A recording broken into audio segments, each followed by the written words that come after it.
Senhoras e senhores deputados, senhoras e senhores presentes e que nos assistem pela TV Alerj, quero dar um título a esse meu discurso: sob a égide da lei. Um país que não cumpre suas leis, senhor presidente, é um país fadado a injustiças, ao descrédito dos cidadãos pelas instituições e sujeito à baderna. Na Bíblia Sagrada, em Mateus 22, 21, a parte B, tem uma regra, foi ditada por Jesus, que diz o seguinte: dai, pois, a César o que é de César e a Deus o que é de Deus. Jesus está falando sobre o pagamento dos tributos. Essa é a mais importante obrigação de um cidadão para com o Estado. Dos impostos depende o funcionamento de toda a engrenagem e produção de um governo. Jesus, pois, não estava falando apenas de um tributo, mas de nossas obrigações com o Estado, enquanto cidadãos, e obrigações com Deus, enquanto filhos de Deus. Para dar alguma coisa para Deus, eu preciso conhecer seus estatutos, que estão aqui na Bíblia Sagrada. Para dar alguma coisa para o Estado, cumprir com as nossas obrigações, precisamos conhecer as leis. Dentre todas elas, a mais importante no nosso país é a Constituição Federal de 1988, que está em vigor. Vamos citar como exemplo algumas leis da Constituição muito importantes e que têm que ser cumpridas por estar em vigor e que só podem ser modificadas pelo Congresso Nacional através de um mecanismo que se chama PEC, Projeto de Emenda Constitucional, ou pela convocação de uma Assembleia Constituinte. Vejam uma lei importante sobre os direitos dos cidadãos. Artigo 5º da Constituição: todos são iguais perante a lei, sem distinção de qualquer natureza, garantindo-se aos brasileiros e aos estrangeiros residentes no país a inviolabilidade do direito à vida, à liberdade, à igualdade, à segurança e à proteção, à propriedade. O inciso 4º diz que é livre a manifestação do pensamento. Senhoras e senhores, deputados e deputadas, quem pode mudar isso? Quem pode fazer ao contrário do que aqui está determinado? Se alguém assim proceder, nós temos o direito de irmos aos tribunais e clamarmos pelo restabelecimento da ordem. Vamos ver o que fala a Constituição sobre as religiões e os cultos. Artigo 5º, inciso 6º.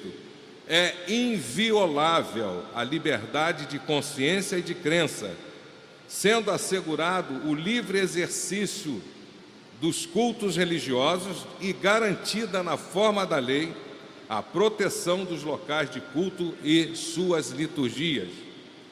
Vejam o inciso 8º da Constituição Federal: ninguém será privado de direitos por motivo de crença religiosa ou de convicção filosófica ou política. Eu pergunto, alguém vai ter o direito de distinguir essas cláusulas mandatórias, por mais importante ou popular que esta pessoa seja, ou esse grupo seja? Não, é a nossa lei, é a Constituição Federal. Vamos ver sobre reuniões em público. O inciso 16 diz assim: todos podem reunir-se pacificamente, sem armas, em locais abertos ao público, independentemente de autorização. Ora, meu Deus, se quiserem impedir a marcha para o Brasil, a marcha para Jesus, se quiserem impedir uma manifestação da sociedade, não tem esse direito? Não tem esse direito porque está garantida essa manifestação na Constituição. Vamos ver também aqui sobre o ensino religioso na nossa Constituição, que, por sinal, muito bem elaborada pelos constituintes de 88. Artigo 210, parágrafo 1º. O ensino religioso de matéria facultativa constituirá a disciplina dos horários normais das escolas públicas de ensino fundamental.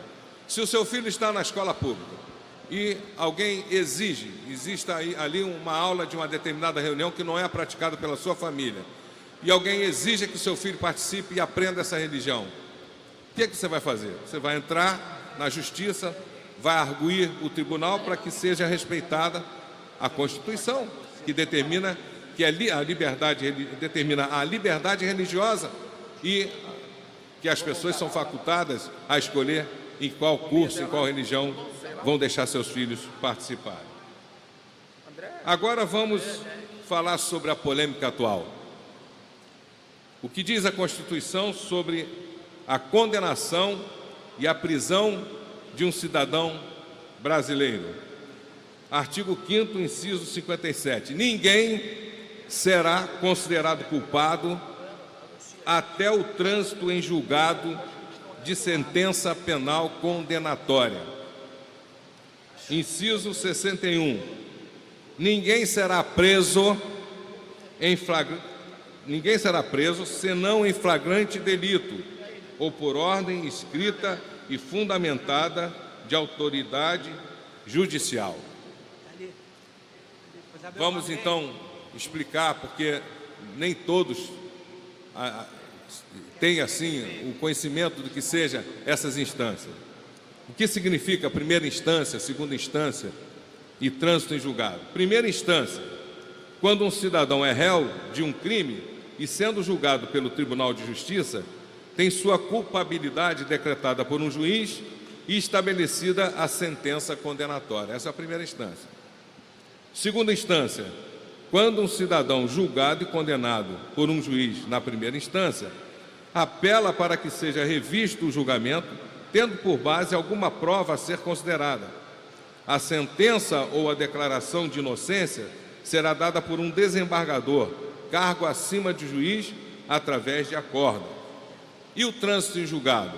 É quando um cidadão julgado culpado na segunda instância apela para um tribunal superior, seja o STF, Supremo Tribunal Federal, ou o STJ, Supremo Tribunal de Justiça. Relembrando o que diz a nossa Constituição, a Constituição que rege os cidadãos brasileiros, é que todo cidadão tem direito a prosseguir em liberdade até o trânsito em julgado e não pode ser preso antes. O que tem que ser feito então? Alguma coisa tem que ser feita. O clamor do povo e o nosso clamor é bem evidente numa hora dessas, quando vemos que existem pessoas que estão soltas, que deveriam estar presas. Mas nós temos que nos comportar de acordo com a lei, sob a égide da lei.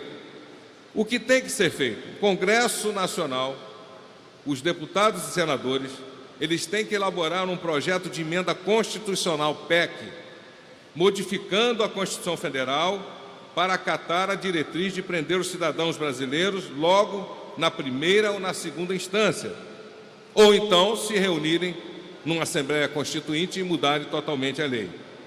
Agora, o que fez o STF? O que a Suprema Corte fez?